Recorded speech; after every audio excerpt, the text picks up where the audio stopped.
I will take that as okay. We thank you, each and every one of you individually, all of you together collectively, for the co-creation of this interaction. Once again, each and every time your civilization interacts with our civilization in this way, it creates a link, a bridge, and a third reality in which we can, one day, interact more and more closely, more and more immediately. So we thank you for the co-creation of this new paradigm, this new reality in which we can, all together, learn to play. This day of your time, this transmission will begin with a discussion of imagination.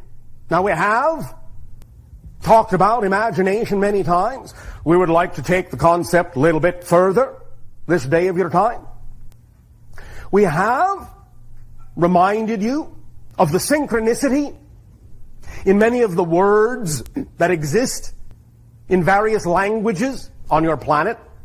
We understand the channel's language is English, and in this context, we point out again, as many of you are already familiar with, the synchronicity of the word imagination.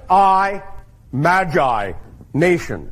A nation of magicians is what you are. And you can use your imagination to create the kind of nation, the kind of world that you prefer.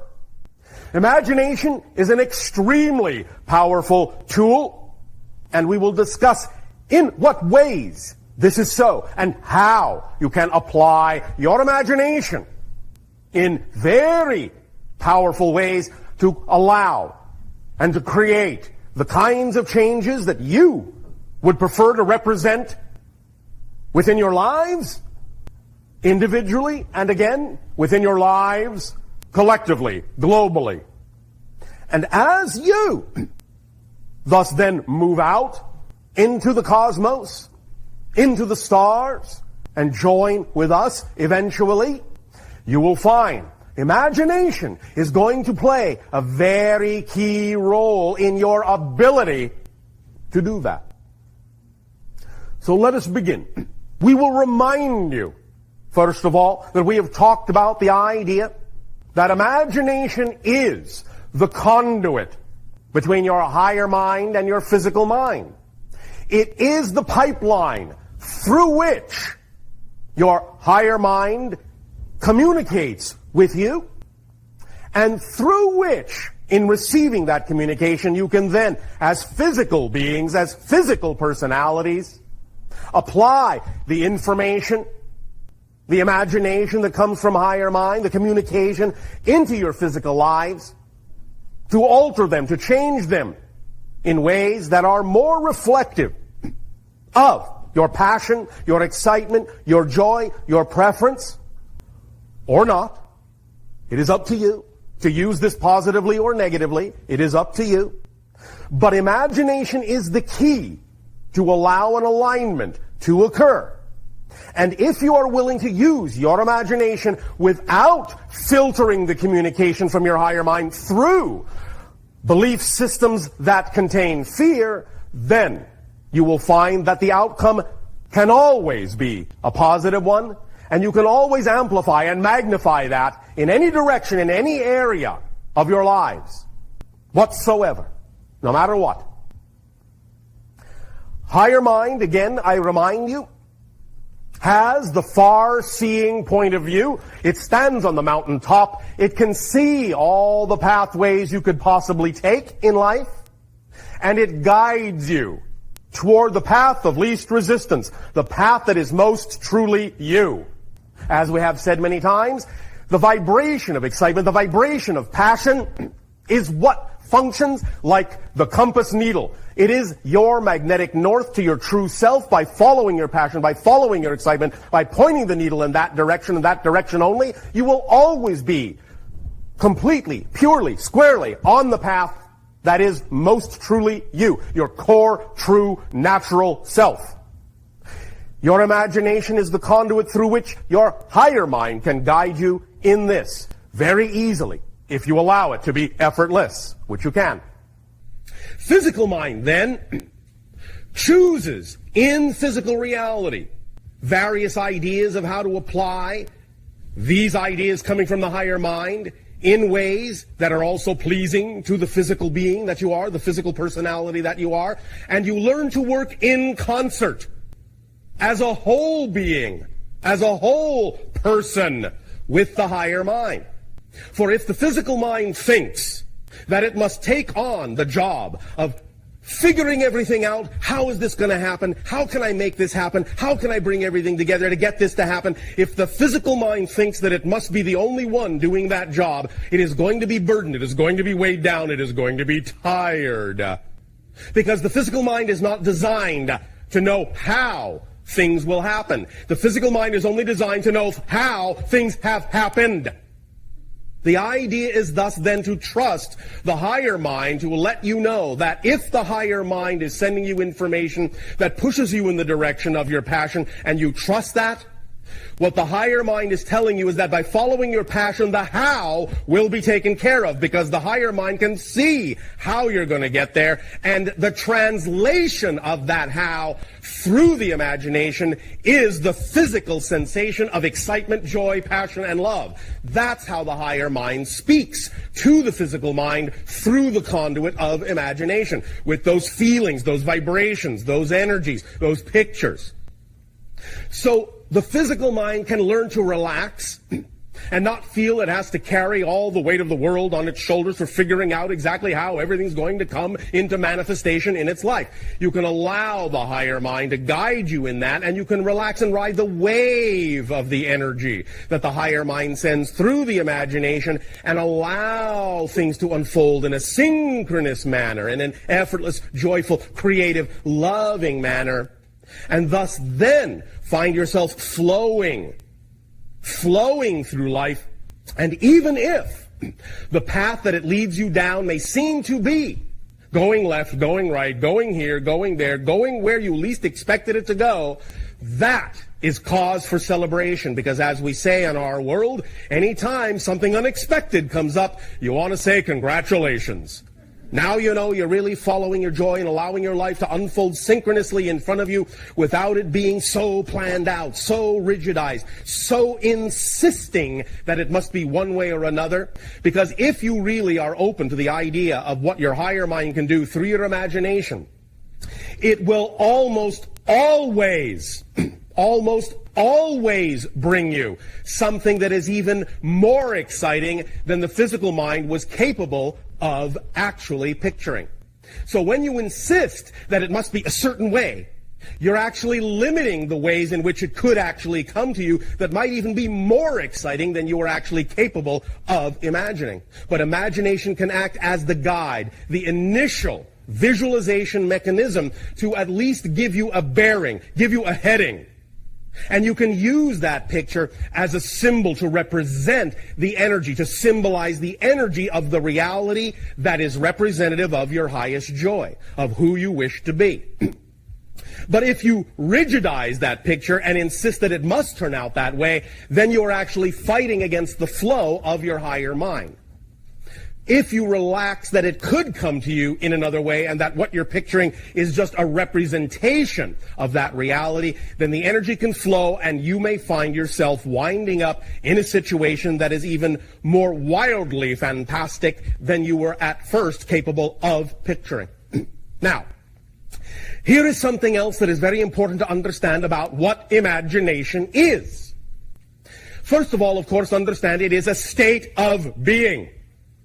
And any state of being causes certain kinds of states to exist in the neurology of your brain.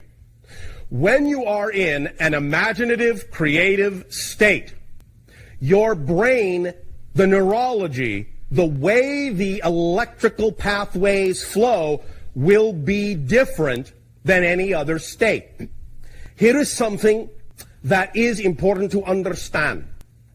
When you are born in physical reality, the first moment that you crystallize, shall we say, your spirit into the physical matrix, it crystallizes a kind of pattern within you that represents The idea of your soul agreement, your relationship to your higher self at that moment.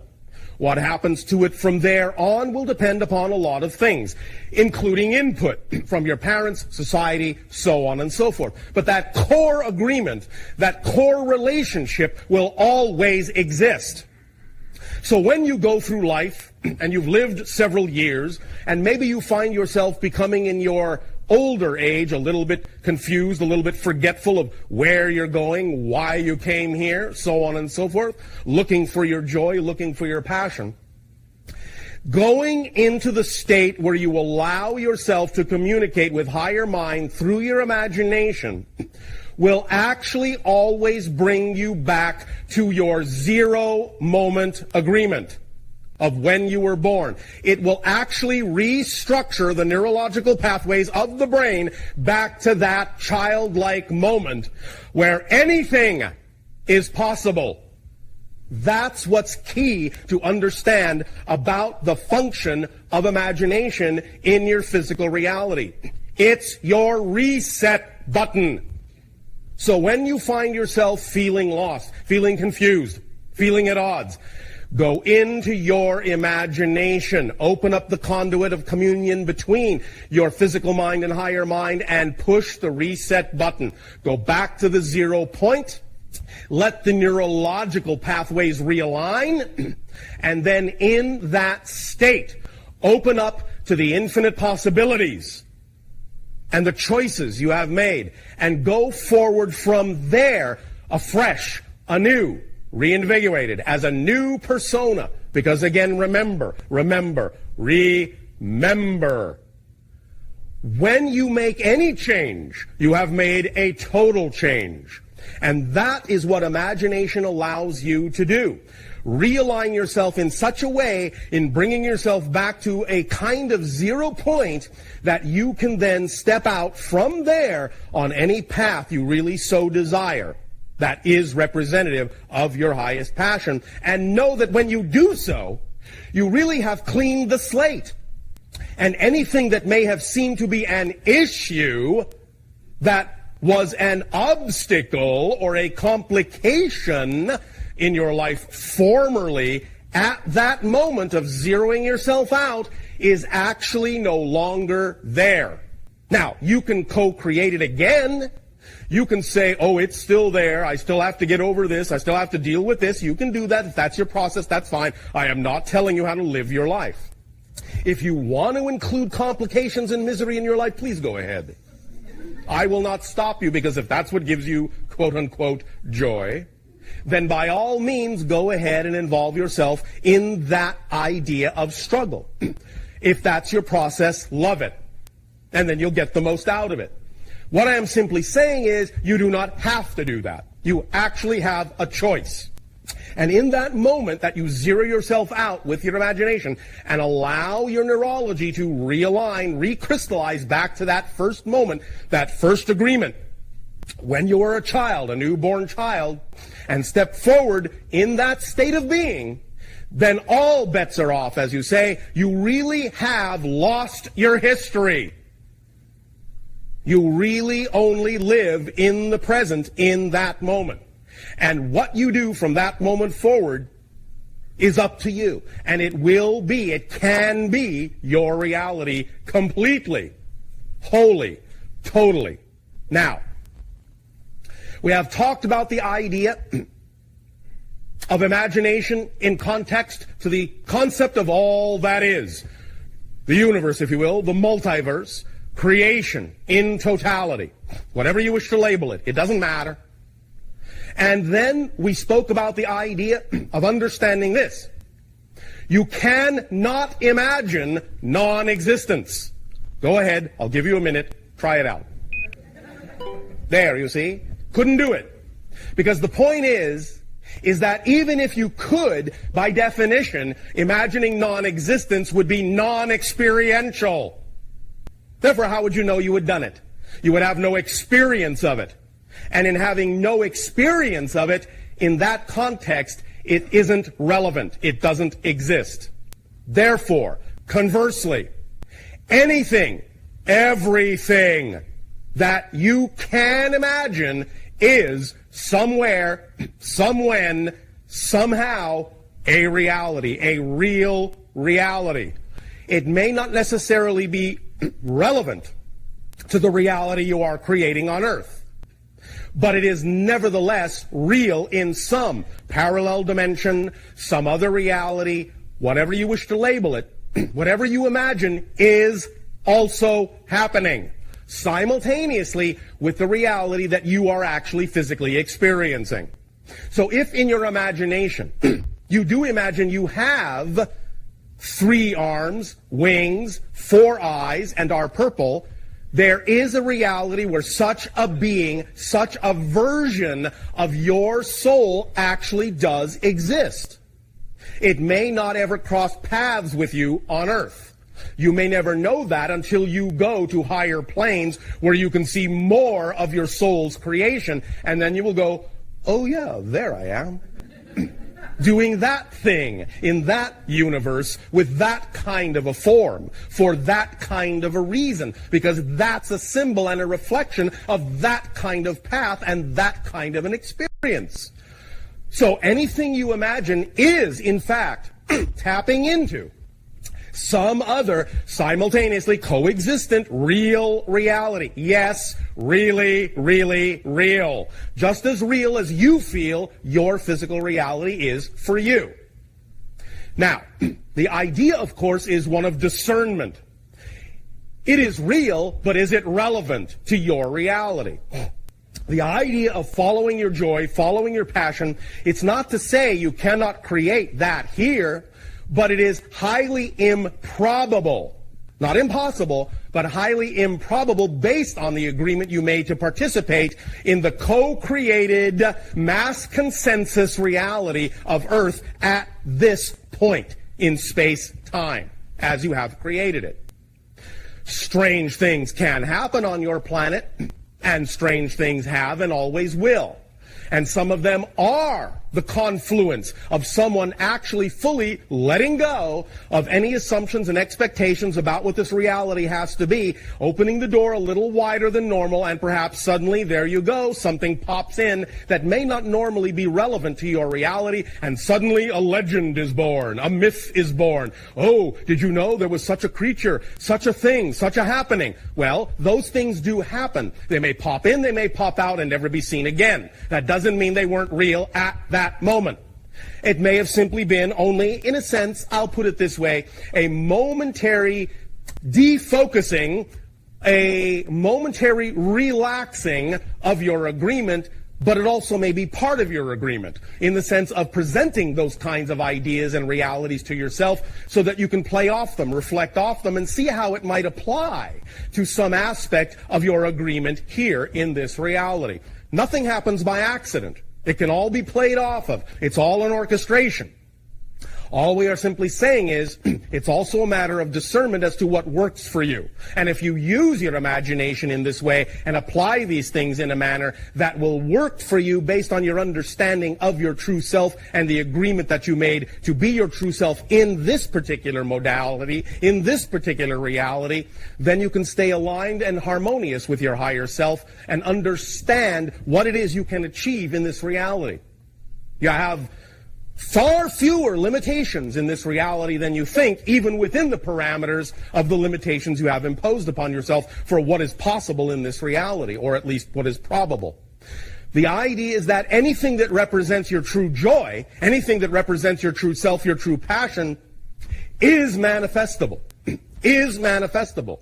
But it is also about you paying attention to what is actually representative of your passion and not representative of your anxiety that is simply being called your passion. It requires discernment on your part to know whether you're coming from fear or true joy, and not labeling things that are representative of your fear as excitement when they actually in fact are not, but also vice versa.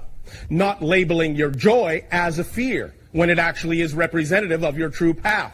Because many people on your planet will stay away from the thing that really excites them the most because they have put a label of fear on it or society has taught them to do so. This again is where your imagination can, in a sense, come to the rescue. Go back to your 0 point, press your reset button and go, wait a minute. Who am I at the core? Who do I imagine myself to really be? What kind of person am I passionate about being? What kind of life am I passionate about living?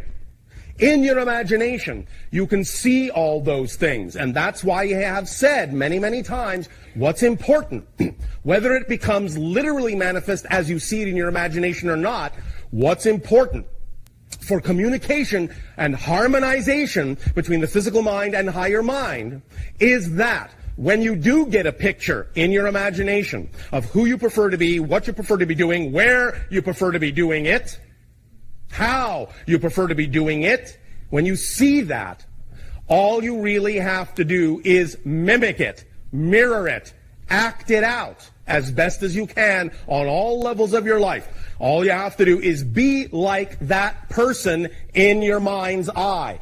Do things the way he or she would do it. And then when you start doing things the way he or she would do it, you will change your vibration to the vibration that is representative of that life. And when you shift your vibration to the representation of that life, you will start to synchronistically have that life. All the things that are representative of what that you would have will come in. So that's how to use your imagination as an actual tool, an actual application tool. The idea being that when you open up to your imagination, you reset yourself, take yourself back to 0. Then you create the picture that is you, that you prefer to be. Then you act like it. You behave like it. And then you have 1, 2, 3, the whole manifestation process right there. 1, 2, 3. Let yourself reset using your imagination. Let yourself create using your imagination. Let yourself act it out using your imagination. And your imagination, thus then used in the 1, 2, 3 way, will allow you to become the magician that you are, and you will become a nation of magi. Do you understand this? All right. Now, we will, as this transmission goes on, of course, investigate some of these concepts a little bit more deeply and a little bit more personally as you engage us in questions and discussions. And just the thing to keep in mind while this is going on is that no matter how physical this interaction seems, it's also all happening in your imagination. Because remember, physical reality isn't by itself real, except the experience of it is. Physical reality and everything you experience in your life is created, whether you know it or not, whether you're conscious of it or not, through what you imagine your reality to be. Your beliefs, obviously, your definitions obviously play a part. Your emotions play a part. Your thoughts play a part. But it is your beliefs, your emotions, and your thoughts that all wrap together into the triangle of your personality prism, and once it locks together in that triangle is the template of the imagination that activates your reality. That's the conduit through which you send those beliefs, definitions, emotions, and thoughts up to the realm of the higher self, where manifestation is immediate and instantaneous, and energy is all pervasive. Then the higher self, the higher mind, sends that thought, reflects it back through the imagination to the physical mind, and gives it to you in terms of the passion of your true self, so that by simply acting on it, by simply following your passion, the higher self lets you know, this is the wish you have sent me, translated into the language of the higher mind.